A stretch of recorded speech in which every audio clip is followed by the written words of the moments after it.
Dave Chappelle, the comic prophet who walked away from 50 million and still won.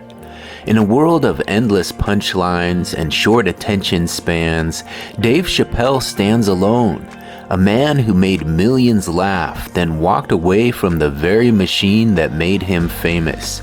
At the height of his career, with the spotlight burning bright, Dave Chappelle vanished, leaving behind a $50 million deal, a hit show, and an industry that couldn't quite figure him out.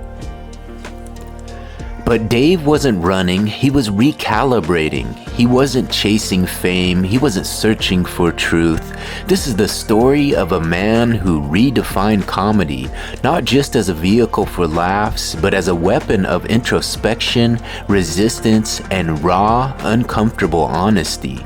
A cultural icon who evolved from jokester to truth teller, walking the fine line between genius and controversy, courage and chaos. This is the story of Dave Chappelle.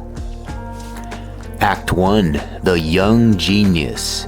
Born in Washington, D.C. on August 24, 1973, Dave Chappelle was raised by two professors, steeped in intellect, but wired for comedy.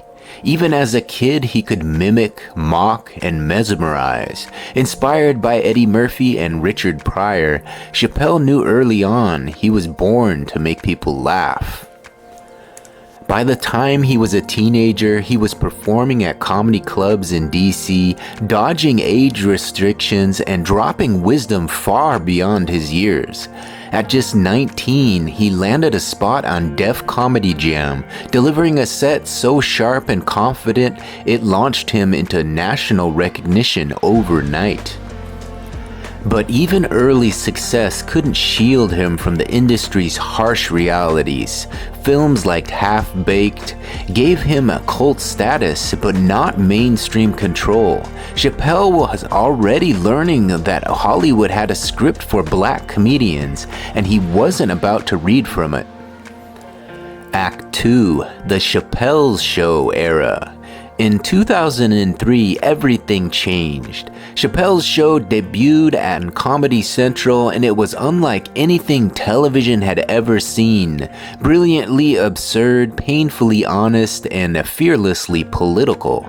From Clayton Bigsby to Prince's basketball game, the sketches were legendary. But beneath the laughs was a deep discomfort.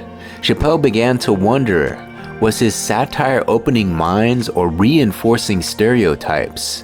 The network wanted more, bigger budgets, more control. Then came the $50 million deal.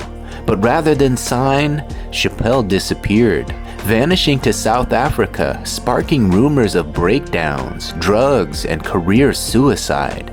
In truth, Chappelle was doing something far more radical. He was reclaiming his soul.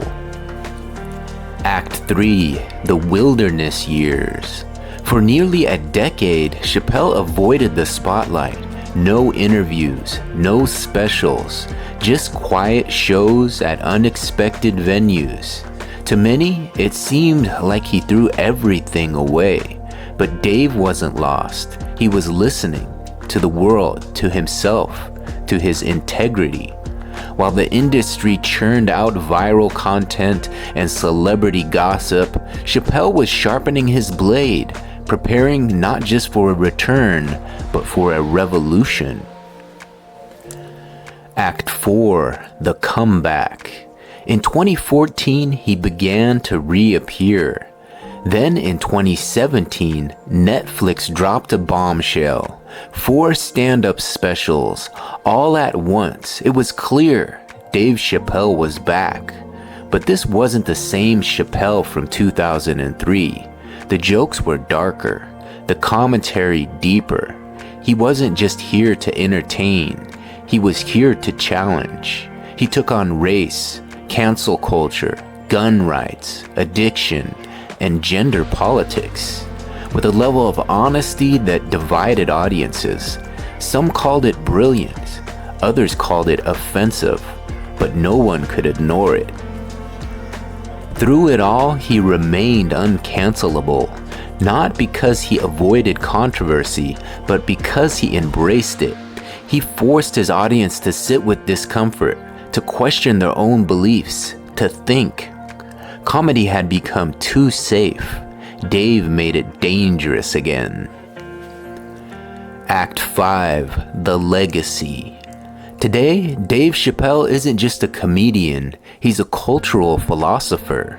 He's won 2 Grammys, Emmys, and the Mark Twain Prize for American Humor. But more importantly, he's proven that integrity pays off, that walking away isn't failure, it can be the most powerful statement of all. He performs on his terms, he speaks his truth, and whether you love him or hate him, you listen. In closing, let's just say this is an era where everyone's afraid to offend.